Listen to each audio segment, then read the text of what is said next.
Hello teachers and classmates. Today we will be presenting to you our presentation about 10 facts about the end and aftermath of World War I. After World War I, the Austro-Hungarian Empire was dissolved by several factors. Among those reasons, there was the fact that Austrians and Hungarians did not even make up half of the Austro-Hungarian population, so the country was torn between different peoples who sought independence. There was also agricultural struggles and an economic crisis, so the Austro-Hungarian monarchy collapsed in 1918. Italian fascism. Mussolini rose to power as a dictator from his support from the Italian public for his fascist ideals. Mussolini toppled the Italian government and eventually had control over the entirety of Italy. He then made an alliance with fascist Germany. Treaty of Neuilly-sur-Seine. After the defeat of the Central Powers, Bulgaria was left with not a lot of bargaining power. Having been on the losing side, Bulgaria was completely neutralized by the Treaty of Neuilly-sur-Seine. The treaty implied Bulgaria would have to give an amount of its territories to Greece and Yugoslavia, which made Bulgaria lose its access to the Aegean Sea and lose 300,000 people who inhabited the territory.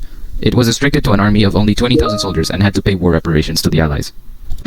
My first topic is the US profits thanks to the war. The US had grown accustomed to the war and thus started to replace those European factories that sold weapons, supplies and food, etc. to the countries in war. The US was now the main supplier, which led to my next topic, the US economic boom. The US's economy exploded and it became one of the biggest powers, being the supplier and not only manufacturing but selling supplies for the war. US became one of the biggest, if not the single biggest, economic power at the time, which led to my third topic, the US Golden Age, or Golden Age. The US has peaked in many times. This was one of them, and one of the time called the US Golden Age. Right after the US won the war and gained a lot of profit from it and became an economic power, the US was shining.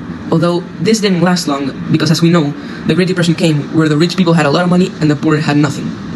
The aftermath of the Russian Civil War was that the White Movement, or provisional government, was no longer the official government of Russia, and it was the Bolshevik movement. The Bolsheviks won, and it was the first communist state in the world. The Treaty of Versailles was a treaty that signed a peace with the Second Reich, or German Empire, at the end of the Great War. It cancelled the Treaty of Brest-Litovsk that gave almost absolute control to the German Empire, and gave all colonial possessions of the German Empire to the Entente or Allies.